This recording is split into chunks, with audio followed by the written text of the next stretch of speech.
Today I'm just going to have fun with some ordinary household objects, just for kicks. These pieces that were inside a package, sometimes I'll save random objects from packages and thinking that they might be good for printmaking. So they're just a shape that's kind of like your shoe or your foot.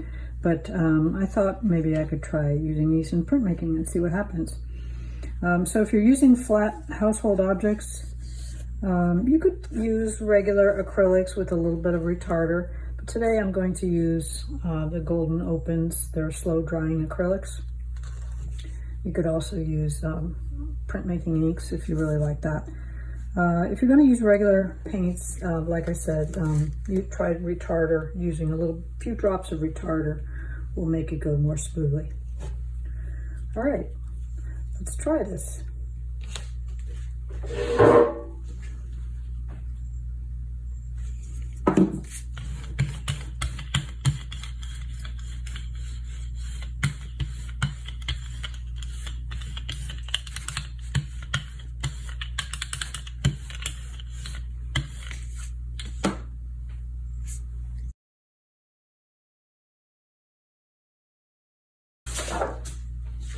I'm using some regular cardstock today, but you could use regular paper, printer paper if you'd like.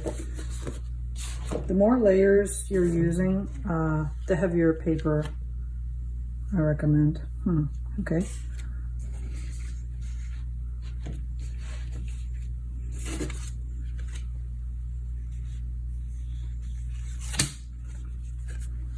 That one didn't quite pick up. I want to pick up the ink. Okay. Maybe a little messier than I predicted. And I like to have a sheet of paper underneath my plate that's the same size as the paper I'm printing on. Okay, so that way I can match it up.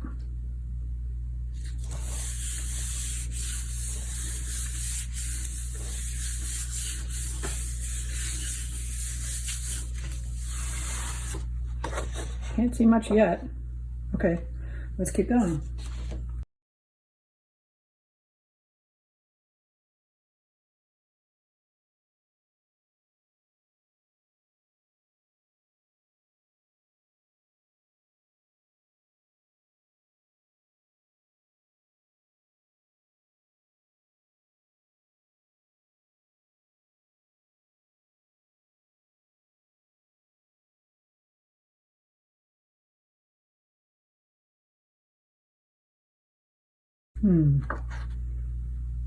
Well, weird, but let's keep at it.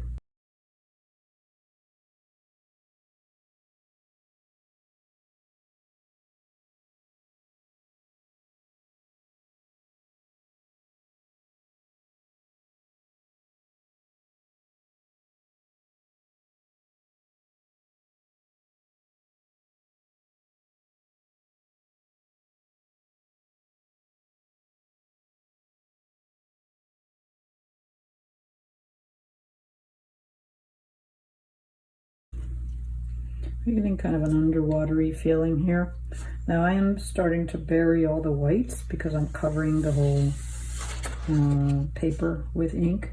So if you're going to do that, that's fine, but then it probably makes a better image if you try to add at least one more dark in there. Here's a phthalo blue, which is different from ultramarine. It's a little greener and darker. So let's try this.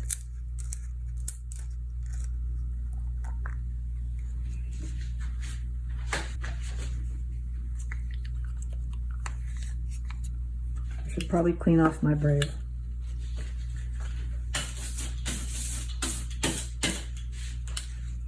Cleaning off your brayer, you can just do that on a piece of paper nearby.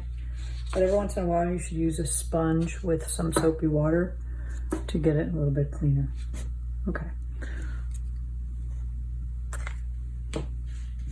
Phthalo blue.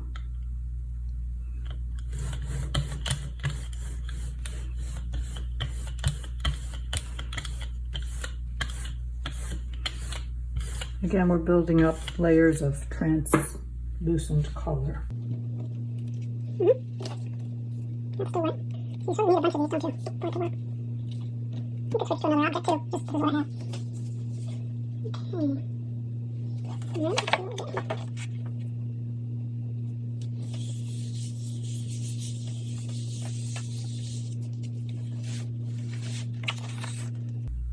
That's pretty. Not much contrast, but it's pretty. There's still some ink on the plate. By ink, I mean paint. I use those words interchangeably. But this would be a nice base for something. I think it needs to dry for a few minutes though. This cardstock can only hold, it can hold a few layers, but after a while, it doesn't really absorb all the paint.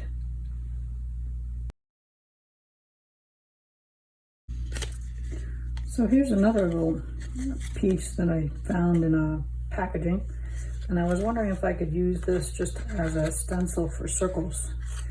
So this would be a different way of printing from what I showed you before, because we're going to add some white paint to the plate, but we want to make some white circles, and then we'll print those onto this.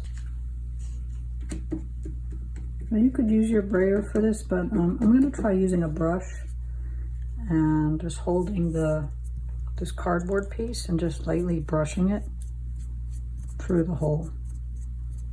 The brushing marks will show on your print, but that's okay.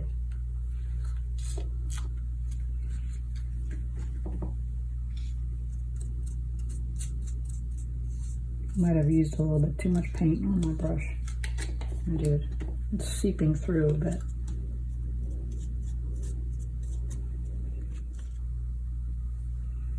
If you don't like that edge, you can always remove it with a paper towel or Q-tip, because that's kind of messy. It will be kind of messy in your final print. You might like that, but if you don't like it, you can take it off.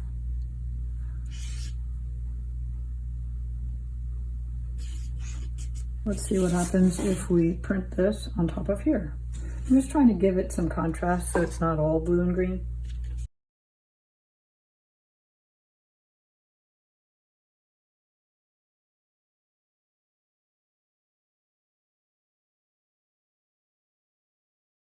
We have the white ones.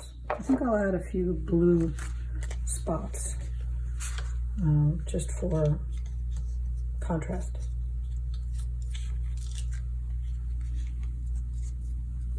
Try to make it slightly less blobby this time.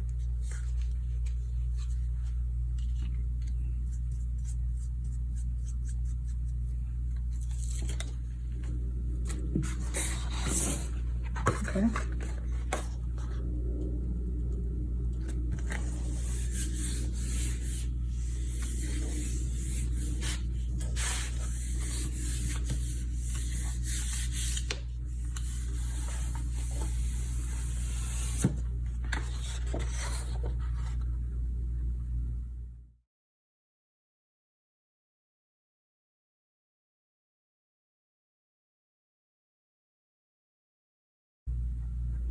Okay, so you could keep on with that.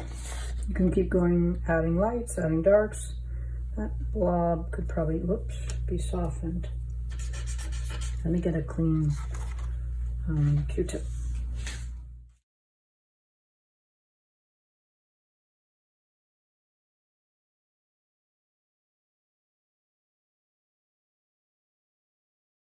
So if you ever have a print you think it's a little bit too messy, or there's one area you want to sharpen up a little bit, you can always take a dry medium, like this is a pencil Faber-Castell from Germany, Polychromos. This is a good one. It's like an indigo blue. You can always come in after it's dry and just like touch it up, or you can add some darks someplace and kind of play with it, add more texture. Maybe I just want to touch up that circle or darken something if there's a white spot.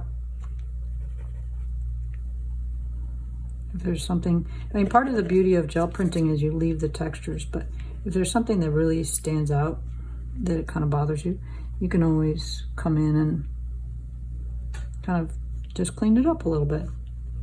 And I have another video about that, about touching up gel prints which you can find here. So enjoy.